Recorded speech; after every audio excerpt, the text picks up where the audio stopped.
Hey, it's Tommy the Butcher for Wise Guys Barbecue. You know, it's a cold, dreary, rainy day here in southern New England, but we're about to brighten things up. We did a classic Italian recipe, Pane di Pasqua, Easter bread. So easy a child can do it. I'm about to show you how you can do it at home, but before we get started, please like, share, subscribe, ring that notification bell so you will not miss an episode. Stick around, we're baking together. All right, the first thing we need to do, we need to get our yeast activated. So how I'm gonna do that, we're gonna start off with 1 cup of milk, whole milk. Now, I just put that in the microwave for about a second or two. We want to get the temperature up a little bit. We're looking for about 100 degrees. So that's gonna give the environment for our yeast to get activated in blooming. So to the 1 cup of lukewarm milk, I'm gonna add 1 teaspoon of sugar. That's gonna be the food source for our yeast. It's gonna really get it going. And then 1 package of an active dry yeast. We'll get everything in the bowl. Give this a little stir. And once this is all incorporated, we're gonna just put it aside and let it rest for about 7 to 8 minutes. And what's gonna happen during that 7 to 8 minutes, it's gonna start to froth. It's gonna foam up a little bit. And that's the indication that this yeast is doing its thing. If you do not see that happening, if that's not foaming up within the 7 to 8 minutes, there's a problem with the yeast. It's probably outdated, it's just not active. It might not even be alive. So this is all mixed up. I'm gonna go put it aside for about 7 or 8 minutes and we'll be right back. All right, moving on, we're gonna get all our dry ingredients together. Now, we're gonna be using a stand-up mixer with a dough hook that'll best facilitate forming this dough. And I'm actually gonna weigh our flour. Now we're looking for 4.5 cups of flour or 540 grams. The reason why I'm weighing it is you'll get more of an accurate flour content into the dough. If you're just using a mixing cup or a measuring cup, when you level that off with a knife, sometimes you compact that flour. Sometimes you can end up with just a little bit more flour than the recipe calls for. That could affect your dough considerably. So we're gonna be weighing it.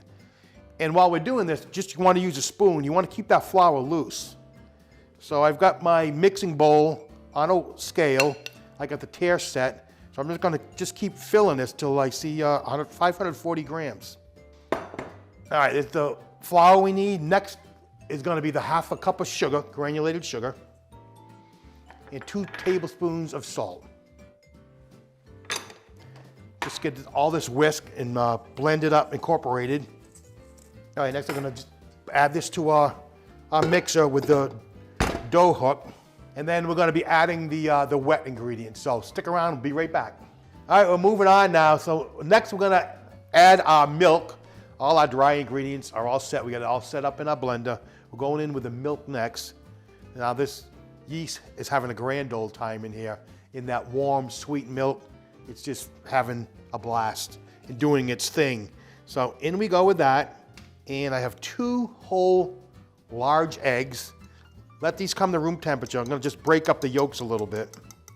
And we're gonna go in with the eggs. Okay, we got our dough hook down in. So on medium, actually on low speed, we're gonna get this all mixed up. And it's gonna take about 5 minutes to get all these ingredients all well incorporated. So as this is going, you're gonna notice that some of the flour mixture is gonna kind of rise up on the sides. Just take a spatula or something. You want to go in there and poke it down a little bit so everything is coming together well. All right, it's been about 4 to 5 minutes and it's looking great. It's coming together well. We're going to see what it looks like. Now, as you can see, it's still a little sticky. And we're going to add 1 more ingredient to this. We're not done yet. So what I have is 1/3 of a cup of unsalted butter. And let it come to room temperature before you start incorporating this. It should be very soft to the touch. So we gotta add all this butter to this dough before it's finished.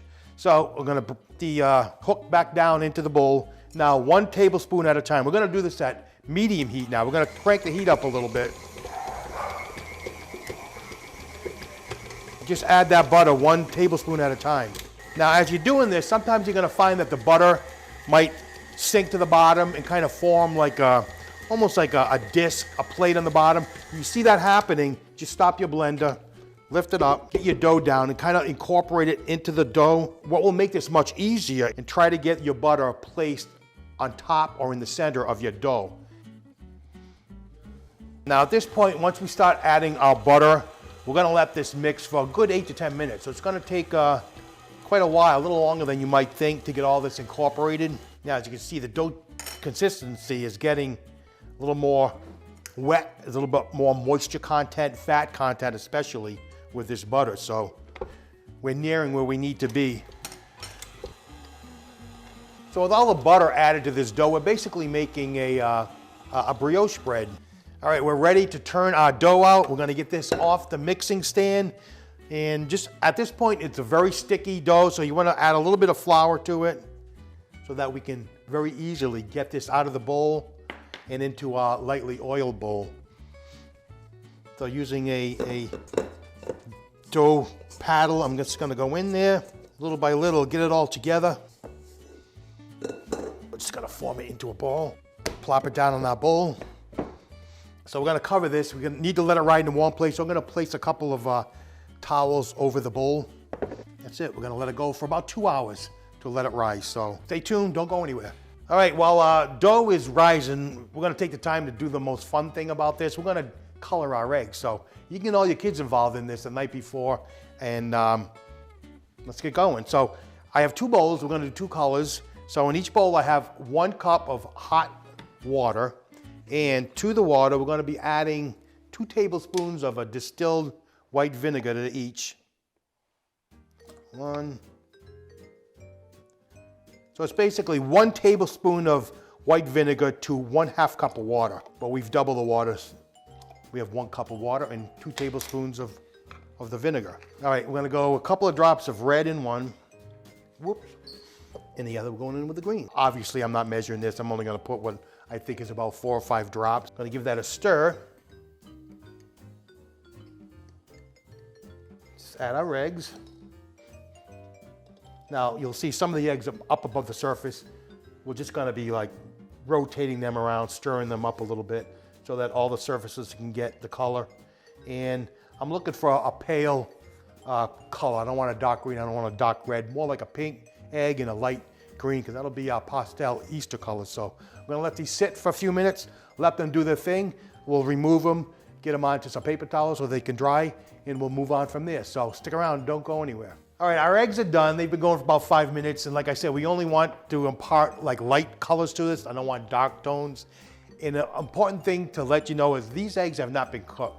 We're not gonna boil them ahead of time because they're gonna be cooking in the oven when our bread is baking. So raw eggs, so you wanna handle these gently. Now, only gonna be taking them off. We're gonna let them dry on a paper towel. We're using a cardboard type of container. They can have a tendency to stain china, dishes, anything like that. So I highly recommend using, even a paper dish will do. Use a paper dish, paper plate, anything cardboard that is disposable. Just line a paper towel on top of it, and again, you let your colored eggs just sit on there until they're dry and ready to use. Excellent. So there are our eggs. We're gonna let them dry and we'll be right back to finish up. So stick around, don't go anywhere. All right, it's been 2 hours. Our dough is all nice and risen. I'm gonna punch that down and we're gonna take it out of the bowl. Now it's a nice, soft. This is a very nice dough to work with. It's very delicate. Get it onto a lightly floured work surface. And I don't wanna work this too much. It's gonna activate the glutens in there. So I'm just gonna get this kind of rolled out a little bit so that I can cut it into three equal pieces. Because we're gonna be making 3 braids that we're gonna braid together to make our braided wreath. So I'm gonna cut 3 pieces, roughly the same size. And obviously we're gonna be working with 1 at a time. So we're gonna get this all rolled out. I'm gonna just keep doing it. Eventually, I'm looking for something that's about 28 inches long. We're gonna be doing that to all 3 of these. It's pretty easy to work with. You can actually pick it up and just kind of roll it in your hands. Little by little, you're gonna end up stretching that out. Just keep stretching, rolling. Eventually, you'll get it to that length. This is when it's very handy to use some type of a measuring tape.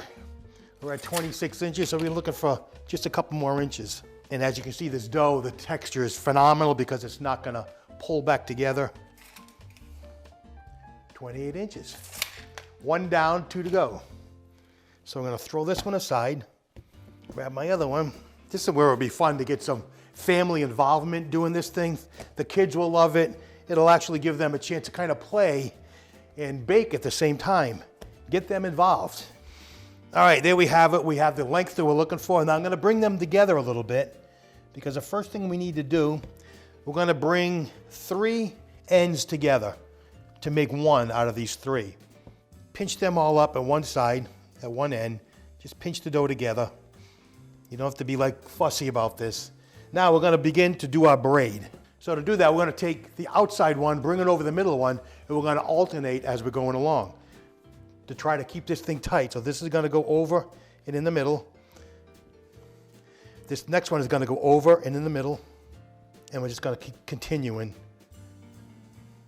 the same sequence. So try to keep them separated as much as you can. This one's going over and in the middle. And as you can see, we're already forming that braid.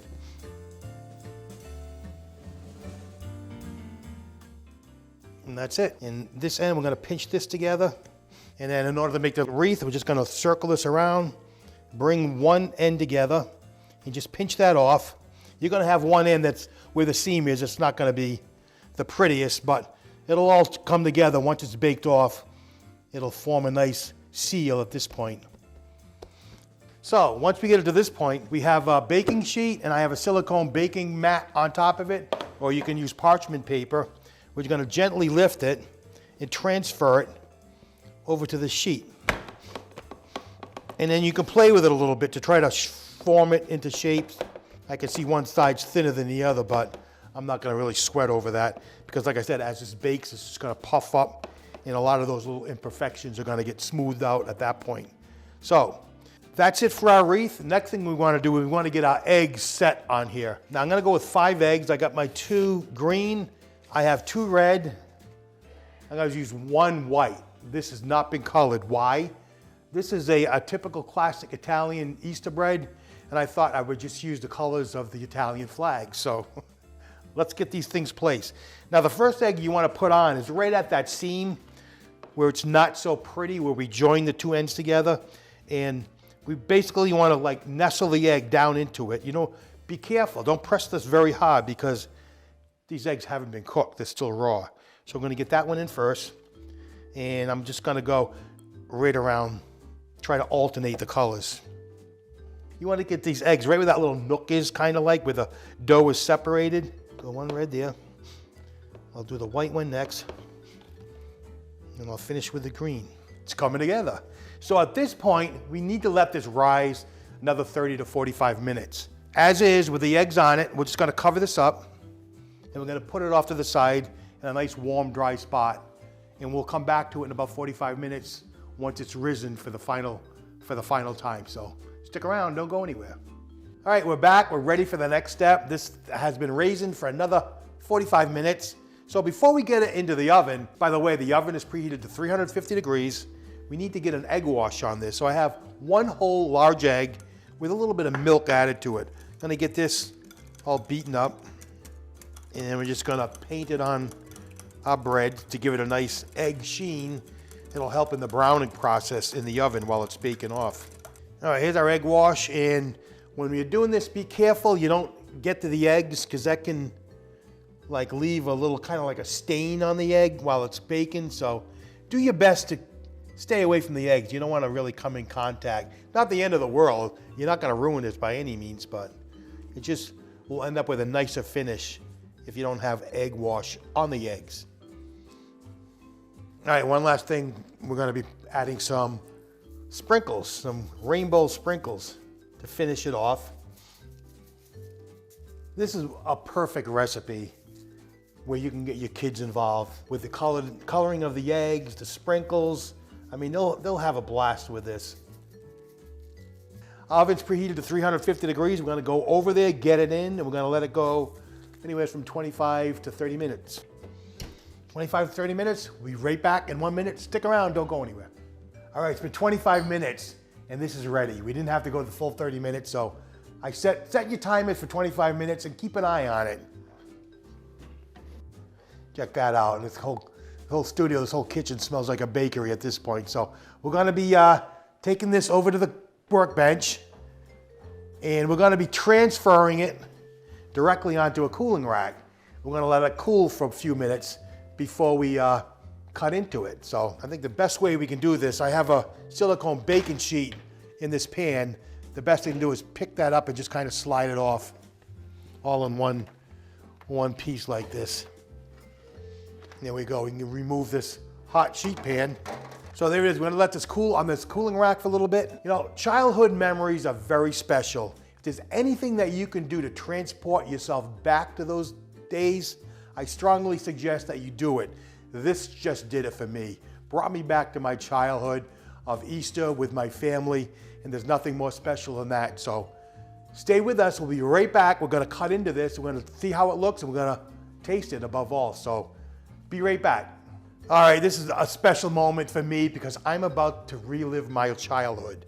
Now, a couple of options you can do with this. If you want, this has got a little bit of sweetness to it, but if you'd like, you can make a glaze or a light frosting and drizzle that on the top. This makes a tremendous toast. You can toast it off with butter. Absolutely delicious, but enough said. I'm dying to cut into this to see what the final outcome looks like. And of course, we're gonna taste it as well. So in we go. Now this is a typical or basic brioche bread. So there's gonna be some richness in this. Oh my goodness. As you can see, it's very delicate. It's very flaky, just tears apart. And I can feel that it's actually gonna melt in my mouth the minute I take a bite. So, salud.